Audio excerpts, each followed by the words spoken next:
Aqui começa a nossa jornada do 0 ao 7. Você já viu um pouco sobre a nossa história nos outros episódios, e aqui de fato a gente começa a colocar a mão na massa. Fazer filmes com qualidade e excelência aqui no Brasil, e quando a gente decide fazer filme no Brasil, a primeira barreira que a gente encontra é o custo. Tudo é muito caro. Os equipamentos de cinema, as câmeras, as lentes, a iluminação, tudo muito difícil da gente alcançar com qualidade, com pouco dinheiro. Mas eu acredito que com criatividade e muita vontade de fazer acontecer, a gente consegue fazer na guerrilha. E é isso que a gente vai ver, na prática, se de fato a vontade de fazer acontecer e o sonho se sustenta ao longo da jornada.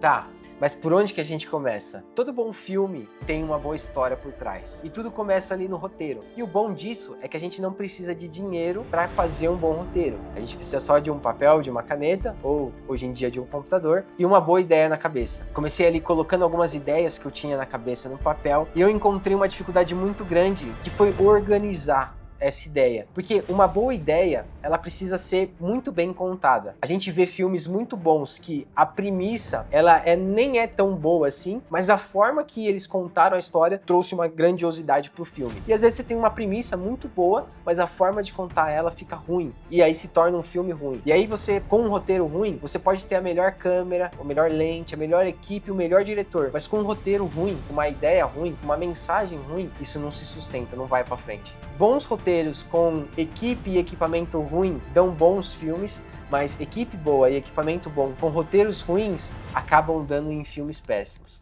Então o roteiro é onde tudo nasce, o roteiro é super importante pra gente ter um filme bem feito. E aí eu comecei a colocar algumas ideias que eu tinha ali no papel, no caso aqui, no computador, e eu vi que eu precisava aprender a estruturar essa história. Foi quando eu comecei a estudar um pouquinho sobre storytelling, jornada do herói, os atos, os 12 passos ali, enfim, comecei a estudar um pouquinho sobre como organizar essa história e comecei a escrever um pouquinho mais organizada agora as histórias. Eu sempre tive no meu coração que o filme, ele era uma ferramenta para levar uma mensagem, e o meu foco sempre foi usar os filmes para carregar a mensagem que transformou a minha vida. A mensagem do Evangelho, a mensagem de Jesus, uma mensagem de esperança, paz, amor, que eu acredito que pode transformar a vida das pessoas. E eu caminhando ali, tentando achar pessoas que estavam no mesmo propósito que eu, para tirar dúvidas, para se ajudar. Eu entrei num grupo ali de videomakers e eu lembro que eu coloquei uma mensagem: galera, quem que tá produzindo filme ou tá querendo produzir filmes, cristãos que levem essa mensagem. Eu lembro que me chamou uma pessoa, que era o Felipe, e aí o Felipe já estava em contato com outras duas pessoas, e aí a gente meio que criou um grupo ali, nós quatro, começamos a conversar e fizemos algumas videochamadas. Eu lembro que ali caminhou-se um pouco e 2 deles foram embora e ficou o Nathan. O Nathan é um roteirista, é um cara apaixonado por cinema, entende muito mais do que eu sobre a história do cinema, os grandes diretores e atores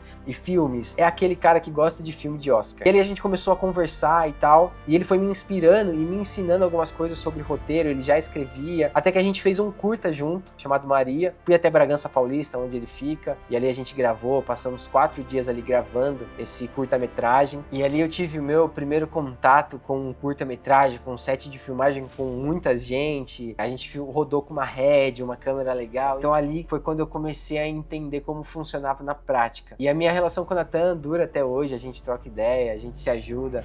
E esse primeiro set me ajudou muito para fazer aquele curta-metragem que eu comentei no vídeo anterior com vocês. E ele me falou uma coisa muito interessante. Ele falou assim: Henrique, às vezes a gente não precisa criar a história do zero. Se a gente estiver atento às histórias que estão acontecendo ao nosso redor, ou às histórias que a gente está tendo acesso, a gente consegue criar inspirado nisso. E isso me ajudou a escrever o meu primeiro longa-metragem. Eu lembro que no dia que ele me falou isso, passaram-se algumas horas, ou talvez até minutos, a Larissa começou a me contar sobre uma história que ela tinha visto no Instagram, um testemunho de uma pessoa ali que tinha sofrido e tal, e como Deus transformou a vida dela. E aí me clicou essa ideia de isso pode virar um longa-metragem. Eu pesquisei, ninguém tinha feito ainda um filme sobre essa história, e agora a gente tem alguns roteiros escritos, um longa-metragem e alguns curtas-metragens escritos, temos a ideia, mas para onde que a gente vai com isso agora? Agora começa a pré-produção daquilo que a gente colocou no papel. Storyboard, shot list,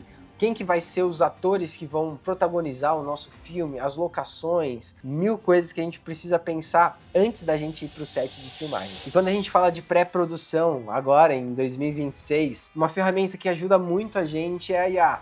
Antigamente, os diretores, os roteiristas, eles precisavam fazer o storyboard junto com a equipe deles ali, desenhando na mão, às vezes contratar um desenhista para colocar no papel o que estava na mente dele. Então hoje a gente pode usar esse recurso da IA para fazer o storyboard, para ajudar a gente a visualizar aquilo que está na nossa cabeça. Isso ajuda muito na pré-produção. Quando a gente for para o set de filmagem, a gente já tem ali catalogado cada cena, cada enquadramento, tudo num só documento. Então cada diária, quando a gente fizer a ordem do dia, separando o que a gente vai gravar por diária, a gente pode colocar ali o storyboard de cada diária, de cada cena, de cada take que a gente vai fazer, pra gente ter clareza em tudo que a gente for fazer no set de filmagem. A maior parte das decisões que a gente toma é na pré-produção. Quando chega na produção, no set de filmagem, no dia de filmagem, as decisões elas são poucas para lá e para cá. O cerne de tudo que a gente pensou, ele foi definido na pré-produção. Obviamente que no set de filmagem, coisas saem do controle e você vai precisar tomar decisões ali de ir para um lado ou para o outro, mas sempre seguindo aquilo que já foi pré-determinado na pré-produção. A linha mestra, o cerne da questão ali, nunca pode mudar.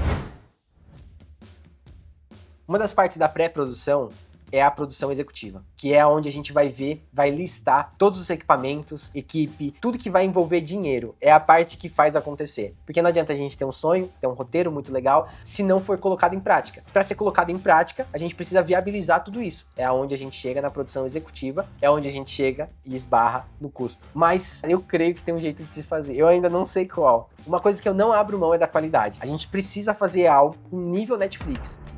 Não que necessariamente ela vai entrar para a Netflix e nosso projeto, mas tem que ser nesse nível de qualidade. Hoje a Netflix é o streaming que é mais criterioso, tem uma lista de regras, tem câmeras específicas, lentes, etc, para a gente conseguir produzir para entrar lá. Então, se a gente conseguir produzir algo que satisfaça os requisitos do mais exigente, então teoricamente a gente consegue satisfazer as outras plataformas. Só que antes do ação, tem o luz e tem a câmera. Eu não abro mão de rodar esse nosso primeiro projeto com uma câmera aprovada pela Netflix. Esse foi o meu objetivo nos últimos anos, conseguir uma câmera dessa. Então eu não sei como, mas a gente vai trabalhar muito e vai achar um caminho para conseguir trazer essa câmera para nossa produtora, para o nosso workflow. Henrique, mas por que você não loca uma câmera quando você for fazer o filme? Eu tenho a sensação que esse caminho ele é mais caro, mais custoso, no longo prazo. Porque a nossa ideia não é fazer apenas um filme, é fazer vários. E na guerrilha, a gente ficar locando e tendo que buscar, eu acho que isso atrapalha muito. Então se a gente tivesse uma câmera de cinema nível Netflix dentro do nosso workflow, dentro da nossa maleta de equipamentos, isso seria perfeito, isso seria o sonho. E a gente vai correr atrás disso. E nessa jornada, o próximo objetivo é esse: trazer uma câmera nível Netflix para dentro da nossa produtora. Então se você não é inscrito, se inscreve aí no canal, compartilha, curte o vídeo, isso ajuda bastante a gente a saber que vocês estão gostando. Comenta aí também o que você acha que seria legal